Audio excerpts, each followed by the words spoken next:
agricultural lands. We now come to the third part of our chapter, which is we study the revolt in the Bombay Deccan. So historians often focus on peasant revolts. Why? Because in such climactic times, rebels express their anger and fury. They rise up against what they perceive to be injustice and the causes of their suffering. And if we can study these, we will be able to find out more about the lives of these peasants.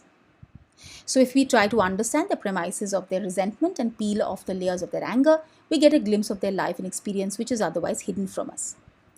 Revolts also produce records that historians can look at. Alarmed by the actions of rebels and keen on restoring order, the authorities do not just simply repress a rebellion. They also try to understand it, to inquire into its causes so that policies can be formulated and peace can be established. And a similar revolt does not break out in future. And these kind of records produce evidence that historians can explore. Through the 19th century, peasants in various parts of India rose in revolt against moneylenders and grain dealers. And one such revolt occurred in 1875 in the Bombay Deccan. As a first step, we see account books being burnt. So the movement begins at Supa. It's a large village in the Pune district. It was a market center where many shopkeepers and moneylenders lived. So on the 12th of May 1875, Rayyats from the surrounding rural areas gathered and attacked the shopkeepers. They burnt the bahi khatas and debt bonds, looted grain shops, and in some cases even set fire to the houses of these sahukars. From Pune, the revolt began to spread to Ahmednagar, and then over the next 2 months, it spread even further over an area of 6,500 square kilometers. More than 30 villages were affected. And everywhere the pattern was the same. Sahukars were attacked and their account books were burnt and the debt bond destroyed. And as the revolt spread, the British officials were worried because they remembered 1857. And they were fearful that this might actually turn into something as big as the revolt of 1857. So police posts were quickly established in the villages to frighten the rebellious peasants into submission. Troops were called in, and finally 951 people were arrested. Many were convicted. But it took several months to bring the countryside under control. So the question arises, why were the peasants burning the bonds and these deeds? Why did the revolt break out? And what does it tell us about the Deccan countryside and about agrarian changes under colonial rule? Let's start with the revenue system.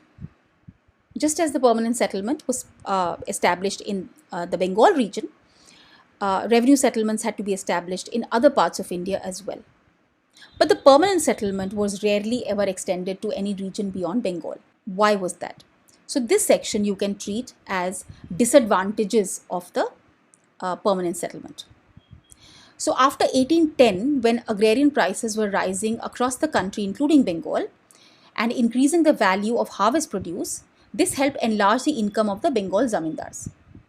But since the revenue demand was fixed under the permanent settlement, the colonial state could not ask for any more of this enhanced income. So keen on expanding its financial resources, the colonial government felt that permanent settlement should not be imposed in any other part of India, and they need to look at some alternative methods.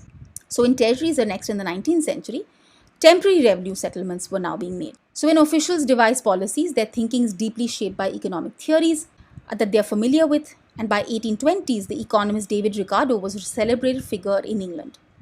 Colonial officials, as they trained for administrative duties, learned these Ricardian ideas during their college years. In Maharashtra, when British officials set about formulating the terms of the early settlement in the 1820s, they operated with some of these ideas. So what were these ideas? According to Ricardian ideas, a landowner should have claim only to the average rent that prevailed at a given time. So when the land yielded more than this average rent, the landowner had a surplus that the state should now tax.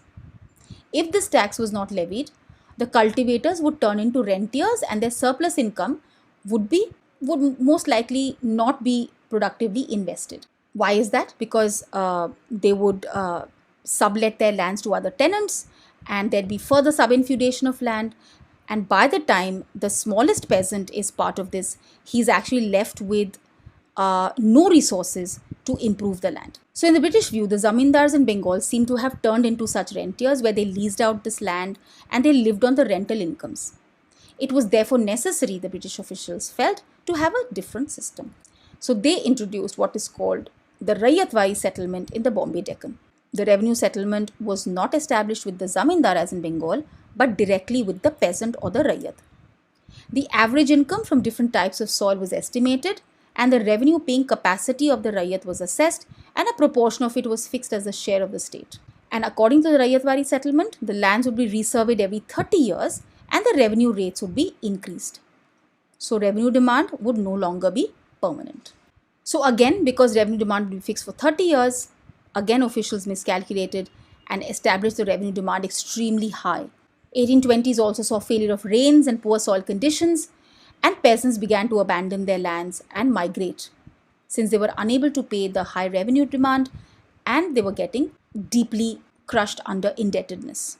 The company officials continued to collect revenue with the utmost severity. They confiscated crops if the peasants were unable to pay the full revenue.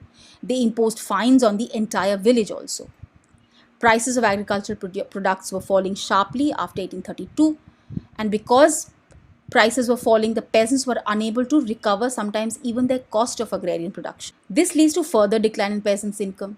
The countryside was devastated by a famine that struck in the years 1832-33, where 1/3 of the cattle died and half the human population had died. Those who survived had no money and no agricultural stocks to see them through another season. Now revenue had to be paid, and it could only be paid if they got a loan from the moneylender. Repayment of these loans was often impossible, and the peasant dependence on the moneylender increased. Loans were now needed to buy everyday needs and meet their production expenditure. By 1840s, officials were finding evidence of alarming levels of peasant indebtedness everywhere. So revenue demand is now moderated. Why? Because the company wanted to prevent peasant migrations. After 1845, agricultural prices did begin to recover steadily and cultivators began to expand cultivation. But for this expansion, they again had to turn to the moneylender for extra funds. Then the Bombay Deccan experiences the cotton boom. Now, how does this come about? Before the 1860s, 3/4 of raw cotton imports into Britain came from America. British manufacturers were not comfortable about this overdependence. So in 1857, the Cotton Supply Association is established in Britain, and in 1859, the Manchester Cotton Company is formed in India. Their objective was to encourage cotton production in every part of the world suited for its growth, and India would be one such place. The American Civil War breaks out in 1861, which leads to a huge drop in raw cotton exports from America to Britain. So these exports dropped to about less than 3% of the normal. So in Bombay, cotton merchants began to visit the cotton districts to assess supplies and encourage cultivation. As is with demand and supply, cotton prices soared across the world, and to secure as much cotton as possible to meet the British demand, the merchants began to give advances to the urban sahukars, who in turn then extended credit to the rural moneylenders, who promised to secure the produce. When there is a boom in the market, credit flows easily because those who give out the loans feel safe about recovering their money. The Rayats in the Deccan villages suddenly find access to seemingly limitless credit. They were being given rupees 100 per acre in advance for growing cotton on their lands. Sahukars were more than willing to extend long-term loans even. So between 1860 and 64, within 4 years, the cotton acreage in India actually doubled. In 1862, over 90% of cotton imports into Britain were actually coming from India. But these boom years actually did not bring prosperity to all cotton producers. Some rich peasants did gain, but for a large majority, the cotton expansion meant heavier debt. They were taking more and more advances or loans from the moneylenders to expand cotton cultivation. But boom does not continue forever.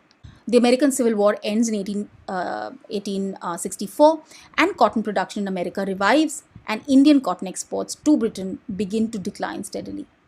Export merchants and sahukars in Maharashtra are no longer feeling safe about their investment in the cotton farmers, and they are no longer wanting to extend long-term credit. They can see the demand for Indian cotton fall and cotton prices slide downwards. So they decide to close down their operations, restrict their advances, and demand repayment of all outstanding debts. On the other hand, as the credit is drying up, the revenue demand is increasing. So the first revenue settlement was in 1820s. Now it was time for the next one. So it's been 30 years since then. So a fresh assessment is going to happen. And this new settlement, the demand is actually increased from 50% to 100%, the rate of increase. So how could the Rayats pay this inflated demand at a time when prices were falling, their cotton fields were disappearing, and they were getting no more advances? Yet again, they had to turn to the moneylender. But now, the moneylender was also refusing them loans because he no longer had confidence in the Rayats' capacity to repay those loans. So the refusal of the moneylenders to extend loans actually angered the Rayats. And it was not so much because they were getting deeper and deeper into debt or that they were utterly dependent on the moneylender. They were angry because what they thought was that the moneylenders were being insensitive to their plight, that the moneylenders were violating the customary laws of the countryside. Now, moneylenders have existed for as long as there has been money and farming, at least in the rural areas. They were often powerful figures, but they were also bound by customary norms which regulated their relationship with the peasant. For example, the interest that was charged could never be more than the principal. So, if you've taken a 100 rupee loan, your interest can never go beyond that. This was meant to limit the moneylenders' exactions and exploitation and defined what could be counted as fair interest. Under colonial rule, actually, this kind of norms began to break down. In one of the many cases which was investigated by the Deccan Riots Commission, the moneylender had charged 2000 rupees as interest on a loan of rupees 100. In petition after petition, Riots complained of the injustice of such exactions and the violation of custom. The Riots came to see the moneylender as devious and deceitful. They complained of moneylenders manipulating laws and forging accounts. Exploitation of Riots increases. So in 1859, the British Indian government passes the limitation law. This states that the loan bond signed between moneylenders and Riots would only be valid for 3 years.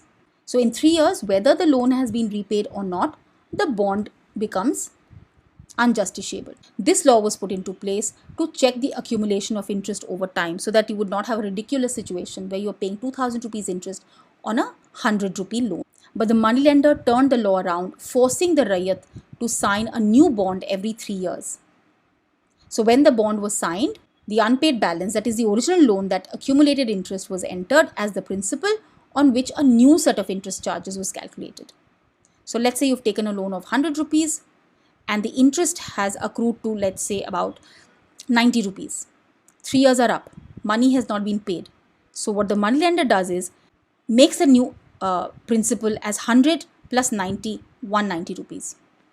Other means to shortchange the Rayats were refusing to give them receipts when loans were being repaid. They would enter fictitious figures in bonds. They acquired the peasants' harvest at low prices and ultimately took over the peasants' property. So these Bahi Khatas and deeds and bonds emerged as new forms of oppression, new symbols of oppression. So in the past, such written deeds had been very, very rare. Mainly it was word of mouth. But the British did not trust these transactions based on informal understanding. The terms of transactions for the British had to be clearly, unambiguously and categorically stated in contracts, deeds and bonds so that it could be regulated by law. Unless the deed or contract was legally enforceable, it actually had no value. So the written word becomes very important. But the problem is that the peasants do not know how to read and write. So they don't know what's being written on those bonds. They were made to sign and put thumb impressions on documents, but they did not know what they were actually signing. They had no idea of the clauses that the moneylenders were putting into these bonds. So they began to fear these written words. So they had no choice because to survive, they needed these loans, and moneylenders were refusing to give you a loan unless you signed these legal bonds. So therefore, these Bahi Khatas became the villains, and therefore, whenever peasant revolts broke out, the first targets always were these account books. Final part of the chapter, the Deccan Riots Commission. So when the riot spread and finally was brought under control, the British Indian government decided to study why the revolt had broken out and fix responsibility. Who was responsible for this? So when the revolt spread in the Deccan, the government of Bombay was initially unwilling to see this as anything serious, but the government of India was worried by the memory of 1857, so they put pressure on the government of Bombay to set up a commission of inquiry to investigate into the causes of the riots. The commission then produces a report that was presented to the British Parliament in 1878, and this report is referred to as the Deccan Riots Report. This provides historians with a range of sources for the study of the riot. The commission held inquiries in the districts where the riots spread, recorded statements of riots, of sahukars and witnesses, compiled statistical data on revenue rates, prices, interest rates in different regions, and collated the reports sent by the district collectors. And all these kind of reports help us reconstruct the economic history of the time. But when we are handling such sources, we must remember that these are official sources and therefore they will obviously reflect official concerns and interpretation of events. So the Deccan Riots Commission, for instance, was specifically asked to judge whether the level of government revenue demand was the cause of the revolt. And after all this evidence was presented, the commission reported that the government demand was not the cause of peasant anger. It was the moneylenders who were to be blamed. So this shows that there was a persistent reluctance on the part of the colonial government to admit that popular discontent was because of their actions and because of their policies. So official reports are therefore invaluable for the reconstruction of history. But when historians study them, they should be compared with other evidence as well, culled from newspapers, unofficial accounts, legal records, and wherever possible, oral sources. We come to an end of our session today. I hope you were able to understand what I have taught you. I will be sharing the link of the form for you to access the chapter notes. Do click on that. And till the next time, good luck and study well. Bye-bye.